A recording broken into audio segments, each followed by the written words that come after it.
Bonjour les petits calamars, bienvenue dans cette nouvelle vidéo. Aujourd'hui, on va quitter l'univers Alien pour parler de Star Wars Ahsoka, la série de Disney+, qui est parue hier soir, pour ceux qui sont abonnés à Disney+.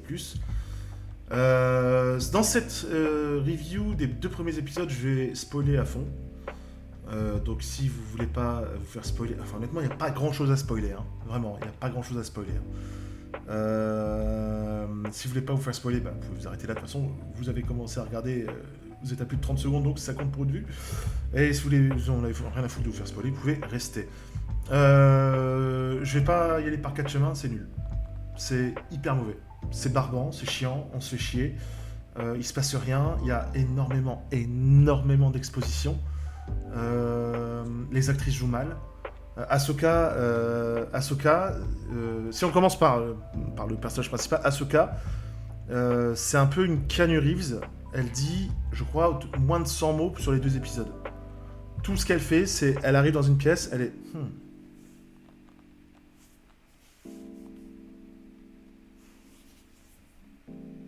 C'est tout. Elle fait que ça. Les 2 autres... alors, j'ai mes fiches hein, pour tricher. Ahsoka Tano. Et vous avez le retour de Sabine Wren et Hera Syndulla. Voilà. Hera Syndulla et Sabine Wren qui faisaient partie de la série Star Wars Rebels, qui était une excellente série animée. Mais comme Disney a maintenant l'habitude de faire avec Star Wars, c'est pour le coup cette série-là, il faut avoir fait ses devoirs. Parce que si vous n'avez pas regardé cette série animée avant, vous n'allez pas comprendre. Vous n'allez pas savoir qui sont ces personnages, quels sont leurs liens. Qu'est-ce qui les anime. Vous pouvez pas, si vous connaissez pas trop, Ahsoka, pareil, si vous n'avez pas regardé Clone Wars, vous allez dire ok. Si on fait par personnage, Ahsoka est barbante, insignifiante, et elle apporte pas grand-chose. Rosario Dawson, pourtant, était vraiment très... j'ai le mot en anglais, je l'ai pas en français, believable. Très performante, je trouve, dans son interprétation dans le livre de Boba Fett et Mandalorian. Là, non, vraiment pas. On sent pas l'urgence en fait de la situation. Les 2 autres, Sabine et Syndulla, ça joue mal, quoi. Ça joue super mal. Si vous regardez la série animée, les personnages en animé ont plus d'expression et de nuances dans leur jeu que ces deux actrices. C'est triste, quoi. C'est super triste. C'est méga triste. On se fait chier. On sent pas les enjeux. C'est très long. Il y a beaucoup trop d'exposition. Les combats au sabre laser sont... Alors, les chorégraphies sont bonnes, mais je trouve qu'il y a un truc qui va pas. Je trouve que c'est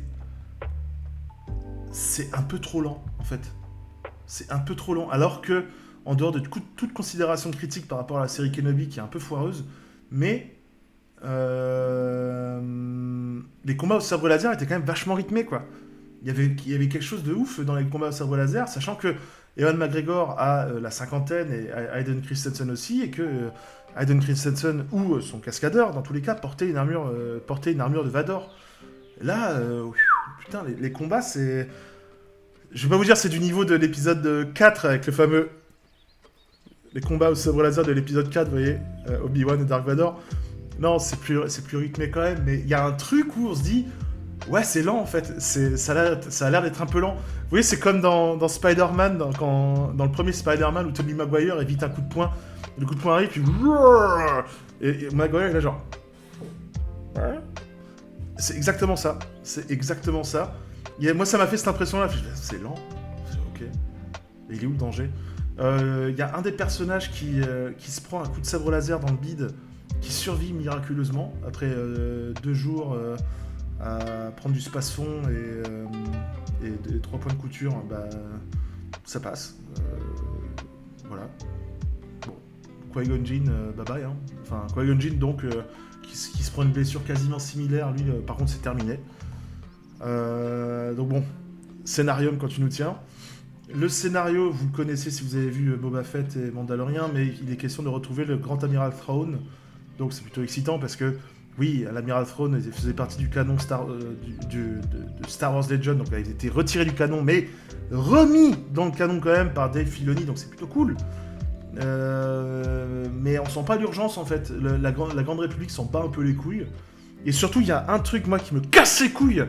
Je ne peux plus supporter ce genre de merde. Enfin, je vais vous poser une question toute simple. Imaginez demain vous êtes poursuivi par des gens qui vous veulent du mal. Est-ce que vous allez vous cacher et partir en mode sous-marin, être le plus discret possible, ou est-ce que vous allez vous cacher, mais vous allez quand même laisser le temps de cacher une clé USB avec vos coordonnées?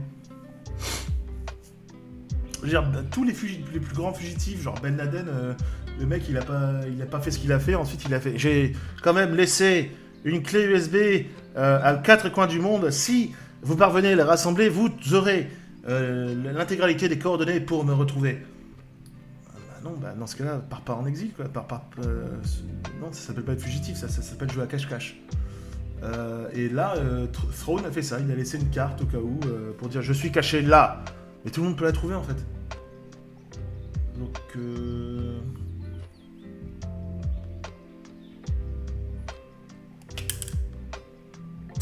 c'est un peu le délire de l'épisode 7 en fait, par rapport à ça, où Luke était parti se planquer sur une île, sur Acto, je sais plus, enfin bref. Il avait laissé une carte, le druide, voilà, il a des chiffres. Il y a exactement la même scène avec... Je me suis fait chier, je me suis vraiment fait chier. Et ça me casse les couilles parce que Ahsoka, c'est un personnage que j'adore. On a tous surkiffé dans Clone Wars, le petit côté chippy qu'elle avait. Là, elle est chiante. Alors je veux bien que les personnages évoluent, tout ça, mais là, vraiment, c'est pas Ahsoka. Oui, elle est peut-être devenue plus sage ou quoi que ce soit, mais bon. Rosario Dawson est une bonne actrice, hein, je dis pas, hein, mais je pense que c'est une actrice, elle fait ce qu'on lui dit de faire sur le plateau, mais moi je me retrouve pas devant Ahsoka, je me retrouve pas devant Syndulla, je me retrouve pas devant Sabine, je sais plus son nom, la Mandalorienne là, en plus elle joue une sorte d'ado, de pseudo-ado, un peu rebelle, qui se comporte comme une grosse connasse, en plus que elle doit assister à une cérémonie de mémoire concernant la libération de Lothal, la planète sur laquelle se passe l'action. Et elle y va pas, juste pour faire chier en fait. Elle est là genre, oh non, je vais faire de la moto. Bon, ok. Mais je trouve pas ça attachant, ça donne pas un côté badass au personnage, surtout si vous avez pas vu Star Wars Rebels avant. Bah vous savez pas ce qu'elle a fait, donc là vous la voyez se comporter comme une véritable connasse.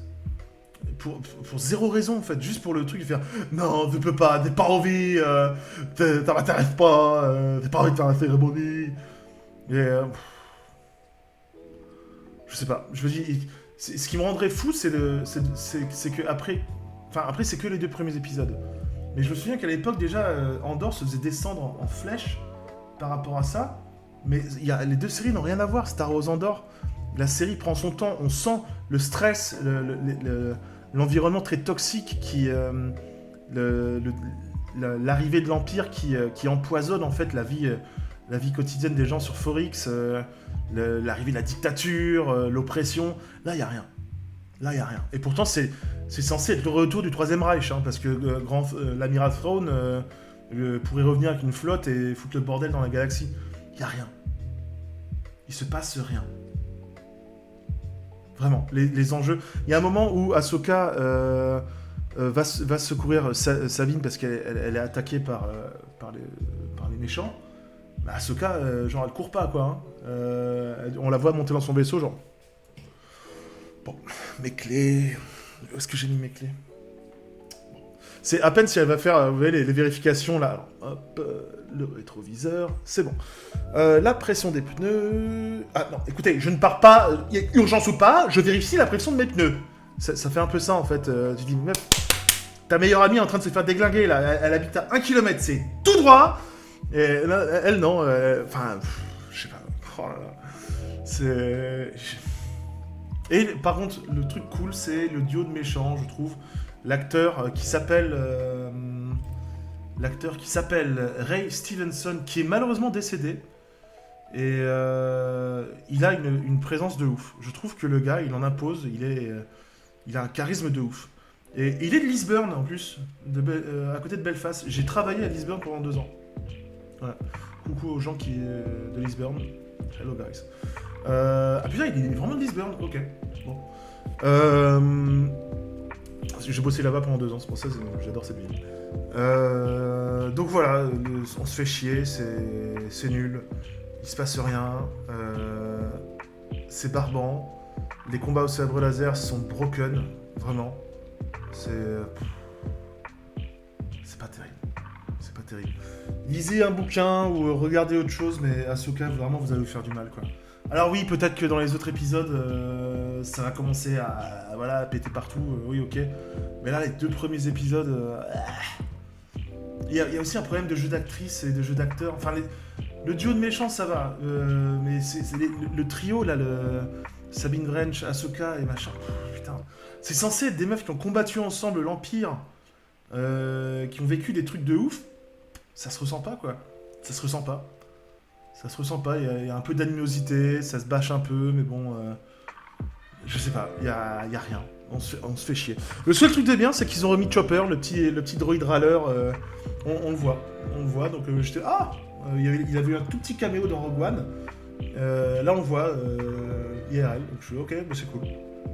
C'est cool. Mais voilà. Il n'y a pas grand chose à dire, c'est vraiment pas terrible. C'est vraiment pas terrible. Voilà. Dites-moi ce que vous en avez pensé dans les commentaires. Et puis on se retrouvera pour une prochaine vidéo, les petits calamars. Et la bise et portez-vous bien.